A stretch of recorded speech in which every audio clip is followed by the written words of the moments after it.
കണ്ണൂർ ചൊക്ലിയിൽ കടയ്ക്കു മുന്നിൽ കുഴഞ്ഞു വീണ യുവതിക്ക് പ്രഥമ ശുശ്രൂഷ നൽകി രക്ഷകരായി 3 വിദ്യാർത്ഥികൾ. ചൊക്ലി VP ഓറിയന്റൽ സ്കൂളിലെ 6ാം ക്ലാസ് വിദ്യാർത്ഥികളായ ആയിഷ അലോന, ഖദീജ കുബ്ര, നഫീസത്തുൽ മിസ്രിയ എന്നിവരാണ് ആ 3 മിടുക്കികൾ. രാവിലെ അധ്യാപകർ ക്ലാസ്സിൽ പഠിപ്പിച്ച പാഠമാണ് അത്യാവശ്യ ഘട്ടത്തിൽ വിദ്യാർത്ഥികൾ പ്രായോഗികമാക്കിയത്. കുഴഞ്ഞു വീണ യുവതിക്ക് പ്രാഥമിക ശുശ്രൂഷ നൽകുന്ന CCTV ദൃശ്യങ്ങൾ കാണാം.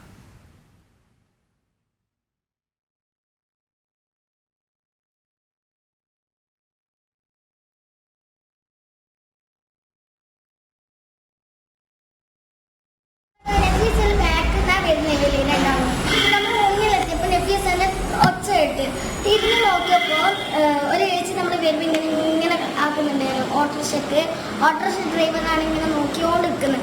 നമ്മൾ മൈൻഡ് ചെയ്യാണ്ടായിരുന്നു, റോഡ് കടക്കാൻ പോകുന്നില്ല. അപ്പാടെ നഫീസ കൂക്കി കൊടുക്കുന്ന കേട്ട് നോക്കിയപ്പോൾ ആ ചേച്ചി അപ്പാടെ വീണെടുത്ത്.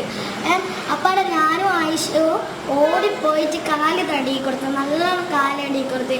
ഇവൾ ആരെയോ ഒരു വണ്ടിയിൽ നിന്ന് കയ്യിൽ നിന്ന് ഓരോട് ചോദിച്ചിട്ട് ചാവി വാങ്ങിച്ച് കൈ പിടിച്ചു കൊടുത്ത്. എന്നിട്ട് ഞാൻ എന്നെ തടി കൊടുക്കുമ്പോൾ ഇവളെ കൈയെല്ലാം തടി കൊടുത്ത്, നമ്മളെല്ലാം തടി കൊടുത്ത്. അപ്പോൾ അവിടെ ആര് വെള്ളമൊന്നും കൊടുക്കുന്നില്ലായിരുന്നു. അപ്പോൾ നമ്മൾ തന്നെ ഏച്ചി വെള്ളം തരുമെന്ന് ചോദിച്ചു. അപ്പോൾ ഏച്ചി വെള്ളം തന്നെ. അപ്പോൾ നമ്മൾ കുറച്ച് കൊടുത്ത്. കുറച്ച് കഴിഞ്ഞപ്പോൾ അവൾക്ക് ബോധം വന്നേ. അപ്പോൾ നമ്മൾ ചോദിച്ചു ഏച്ചി ഇനി വേണോ? അപ്പോൾ ഒരു പറഞ്ഞ് വേണ്ടാന്ന് പറഞ്ഞു. അങ്ങനെ കുറേ കഴിഞ്ഞ് അപ്പോൾ അവിടെ ഏച്ചിക്ക് മെല്ലനെ ബോധം വന്നപ്പോൾ നമ്മൾ എണീപ്പിച്ചിട്ട്